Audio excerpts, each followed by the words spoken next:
Everyone, I hope आप सभी अच्छे होंगे।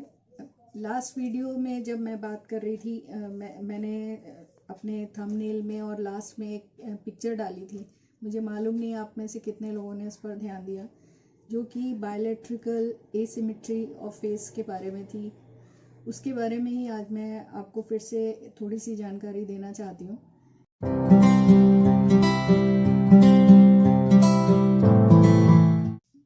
जितने जो गोल्डन रेशो उसका फेस का जो गोल्डन रेशो माना जाता है, उसके अकॉर्डिंग जो मैंने जो अपना वीडियो हमने हाउ टू ड्रॉ फेस में भी देखा था कि किस तरह से हम फेस ड्रॉ करते हैं।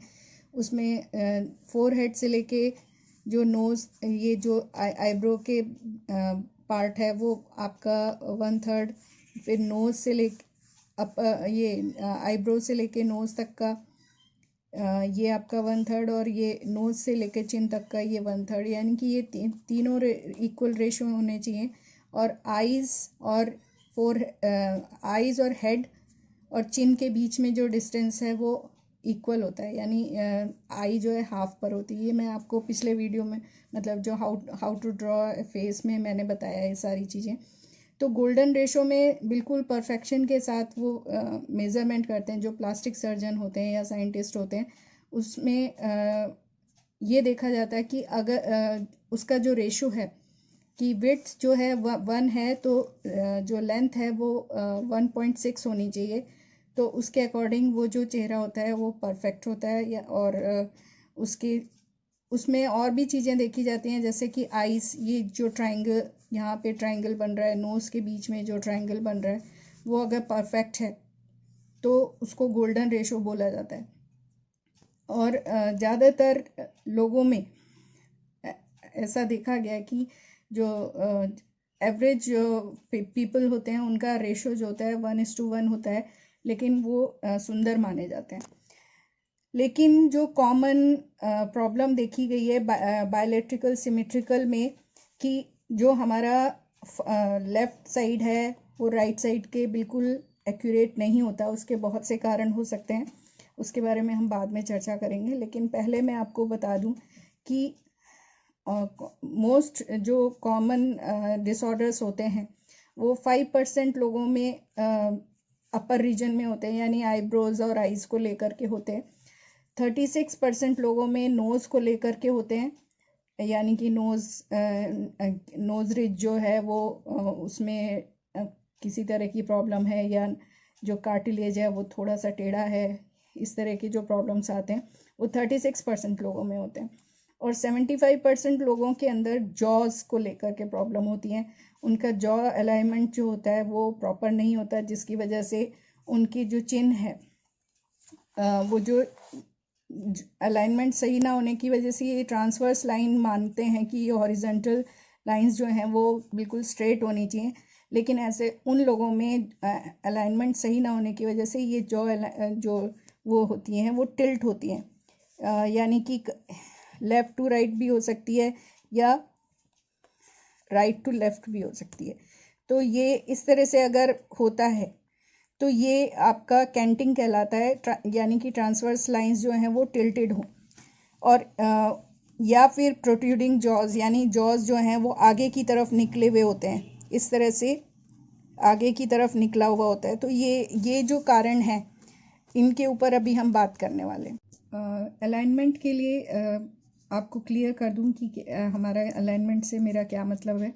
जैसे ये स्कल है, स्कल के अंदर ये टेमोरेलिस मसल्स होती हैं ये वाली, और यहाँ पर ये हमारी मास्टर्स मसल्स होती हैं जो कि हमारे दोनों जबड़ों को जोड़ करके रखती हैं। और इसके बीच में ये यहाँ पर ये कार्टिलेज डिस्क होती है जो कुशन की तरह काम करती है दोनों के बीच में। जिस तरह से हमारे स्पाइन के अंदर डिस्क होती हैं, उसी तरह से यहाँ पे भी एक डिस्क होती है जो कि इन दोनों के बीच में इनको अटैच करती है।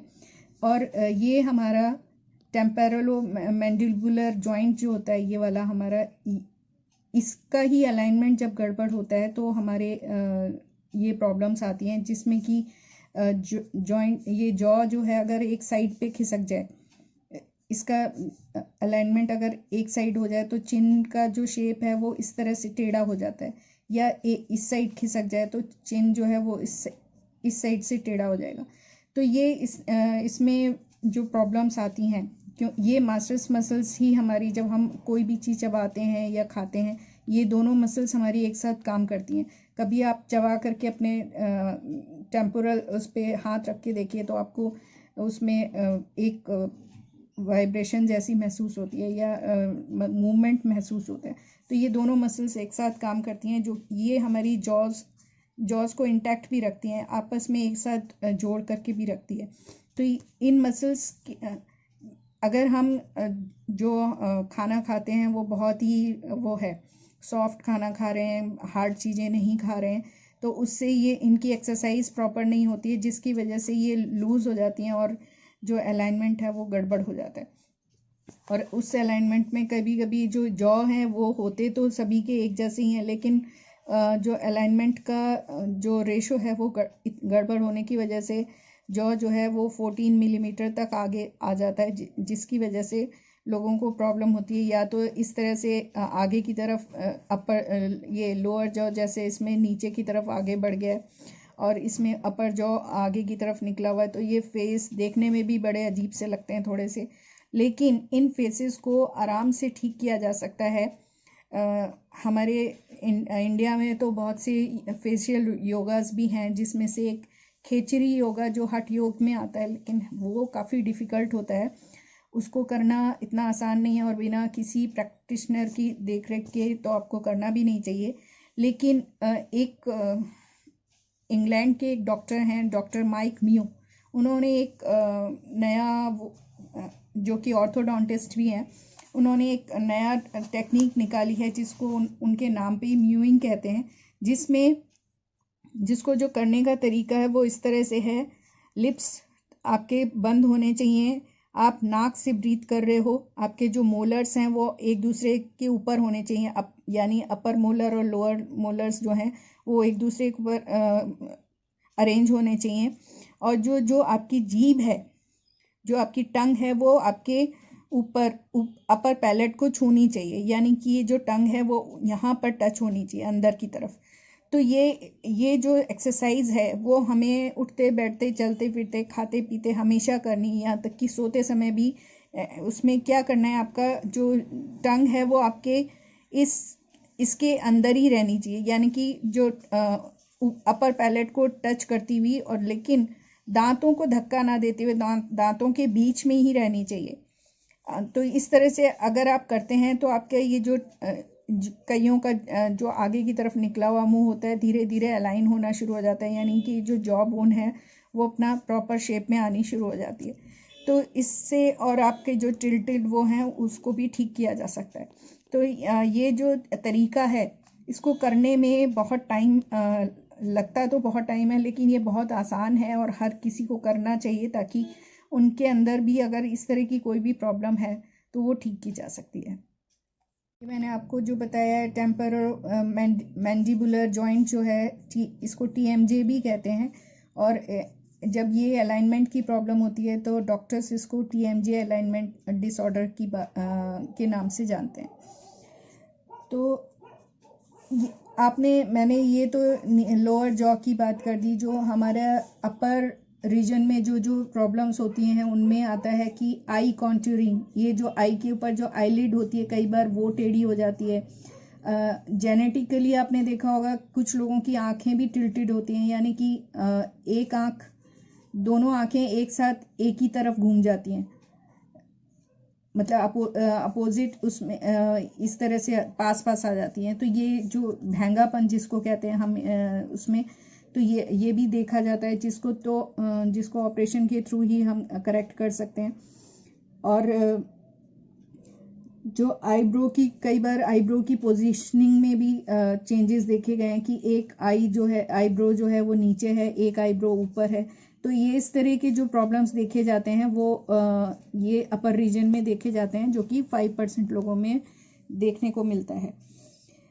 कैंथल डेविएशन, ये जो मैंने आपको बता दिया कि ये टिल्टेड होता है, तो इसको भी ठीक किया जा सकता है। लोग सर्जरी के थ्रू भी करवाते हैं और बोटेक्स के इंजेक्शन्स वगैरह लेते हैं, उससे भी लोग ठीक करवाते हैं। नोज़ की बात करें तो नोज़ के अंदर जो प्रॉब्लम आती है वो कार्टिलेज जो है वो कई बार डेविएट होता है, कभी कभी इस तरह से भी हो जाता है। तो इस ऐसे लोगों को जो कार्टिलेज की पोजीशन है वो सीधी होती है, जबकि अगर वो सीधी ना होकर कुछ इस तरह से हो जाए तो ऐसे लोगों को सांस लेने में बहुत दिक्कत होती है, उनको तरह तरह की प्रॉब्लम्स को फेस करना पड़ता है। नाक का जो शेप है वो भी टेढ़ा हो जाता है, इस तरह से भी हो सकता है। कई बार ऐसा इस तरह से देखने को मिलेगा, या क्रुकेड नोज़ देखने को मिलेगी जिसमें जो आपकी जो नोज़ रिज होती है, जो नोज़ बोन की जो रिज होती है वो टेढ़ी हो जाती है, तो जिसकी वजह से नाक टेढ़ी, आपको इस तरह की नाक भी देखने को मिल जाती हैं। तो ये इस तरह का मतलब ये इस तरह की नाक आपको देखने को मिल जाती है, जो देखने में लोगों को थोड़ा अजीब लगता है। और या टेढ़ी नाक, इस तरह से घूमी हुई नाक मिल जाती है देखने को। तो ये जो करेक्शंस हैं, इनको करने के लिए सर्जरी से इनको करेक्ट किया जा सकता है और आसानी से ये ठीक हो जाती हैं। जॉस की तो खैर जो मैंने बात की थी अलाइनमेंट की, वो हम अपनी एक्सरसाइज, जो फेशियल एक्सरसाइजेज हैं या फेशियल योगा है या मसाजेस हैं, उनके थ्रू भी हम उसको करेक्शन कर सकते हैं। ख़ास तौर पे बच्चों के लिए ये ज़रूरी है कि जो सॉफ्ट, बहुत ज़्यादा सॉफ्ट खाना ना खाएं, थोड़े हार्ड चीज़ें, चिंगम वगैरह, जैसे ऐसे लोगों को चिंगम या हार्ड चीज़ें चबानी चाहिए जिनका अलाइनमेंट में गड़बड़ हो, ताकि उनकी जो मास्टर्स मसल्स हैं वो स्ट्रॉन्ग हों, और जो अलाइनमेंट है वो, और जो म्यूइंग की जो पोजीशनिंग मैंने आपको जो करने का तरीका बताया है, अगर आप उसको फॉलो करते हैं तो आपका ये जो अलाइनमेंट है उसको आप ठीक कर सकते हैं। ये फेशियल एसिमेट्री के बहुत से कारण हो सकते हैं, जिसमें कुछ जेनेटिक होते हैं और कुछ एनवायरमेंटल होते हैं। तो जेनेटिक कारणों में अगर हम बात करें तो जैसे कि अगर क्रोमोसोम्स में कोई प्रॉब्लम आ जाए, तो जैसे डाउन सिंड्रोम हो जाता है, और अगर किसी प्रेगनेंसी के दौरान अगर कोई लेडी किसी वायरस के थ्रू या बैक्टीरिया के थ्रू इन्फेक्टेड हो जाती है, जैसे कि जीका वायरस देखा गया, जिसकी वजह से जो बच्चे का ब्रेन डेवलपमेंट है वो रुक जाता है, और उसकी जो हेड का जो वो है शेप है उसमें काफ़ी चेंजेस आ जाते हैं। इसी तरह से अगर लेडी स्मोकिंग करती है या ड्रग्स लेती है या अल्कोहल लेती है प्रेगनेंसी के दौरान, तो उसकी वजह से भी बच्चे में काफ़ी सारे डिफेक्ट्स देखने को मिलते हैं। एनवायरमेंटल की बात करें, हाँ, उसमें आपका जो जेनेटिक है उसमें आपका जैसे वो कटे हुए होंठ होते हैं या कटा हुआ तालू होता है, इस तरह की आपको वो डिसऑर्डर्स देखने को मिल जाते हैं, जिनको ऑपरेशन के थ्रू करेक्ट किया जाता है। तो जितने भी जेनेटिक वो हैं, अगर उन ऑपरेशन के थ्रू करेक्शन हो सकता है तो डॉक्टर्स उनको ऑपरेशन के थ्रू करेक्शन कर देते हैं। लेकिन कुछ कारण ऐसे भी होते हैं जो कि एनवायरनमेंट से रिलेटेड होते हैं। फेस की एसिमेट्री में जिस आदमी कैसे खाता है, कैसे सोता है, कैसे उसका पॉस्चर है, उसमें आपका ये कैसे ब्रीथ करता है, तो ये सब बातें जो होती हैं वो एनवायरमेंटल उसमें होती हैं, रीज़न के उसमें आ जाती हैं। तो आपको पता है कि हमारे जो एंसेस्टर्स थे वो जगह जगह घूमते रहते थे, और जब तक उन्होंने खाना पकाना नहीं सीखा था, वो कच्चा खाना खाते थे, और उसमें कैलोरीज वगैरह भी बहुत ज़्यादा उनको नहीं मिलती थी। लगातार घूमते रहने की वजह से उनकी एक्सरसाइज होती रहती थी, और उनके जो जॉज हैं उनको बहुत ज़्यादा काम करना पड़ता था, जिसमें मैस्टर्स मसल्स होती हैं जो उनकी बहुत स्ट्रांग होती थी, क्योंकि उनको लगातार चबाना पड़ता था चीज़ों को अच्छे से, तो उसकी वजह से वो काफ़ी स्ट्रांग होती थी, और उसकी वजह से उनके अंदर ये जॉज के जो भी प्रॉब्लम है वो देखने को नहीं मिलती थी। लेकिन आजकल क्योंकि जो हमारा लाइफस्टाइल है वो बदलता जा रहा है, हम हार्ड चीज़ें खाते नहीं हैं, और जो खाना है वो पका हुआ खाते हैं, सॉफ्ट खाना खाते हैं, तो हमारी जो जॉज की जो एक्सरसाइज है वो कम होती है। और दूसरी बात कि हमारी एक्सरसाइज वगैरह भी नहीं होती, ज़्यादातर लोग बैठते हैं या लेटे रहते हैं, या बहुत ही कम है जो फिजिकल एक्सरसाइज करते हैं, तो उसकी वजह से भी। और दूसरा हमारा पोस्चर अगर हमारा ख़राब है तो उसका, यानी कि कोई अगर अपनी गर्दन को आगे ऐसे करके रखता है या पीछे की तरफ करके रखता है, तो उससे भी उसके जॉस पे असर पड़ता है। उसकी बोन जो मसल्स हैं वो टाइट हो जाती हैं, और उसकी वजह से उनका जो जॉस का जो अलाइनमेंट है वो हिल जाता है। और जब हिल जाता है तो उसमें ये जो आपको मैंने बताया था कि टिल्ट हो जाता है, जो कैंटिंग देखने को मिलती है वो उसी की वजह से देखने को मिलती है। तो इसको करेक्ट किया जा सकता है।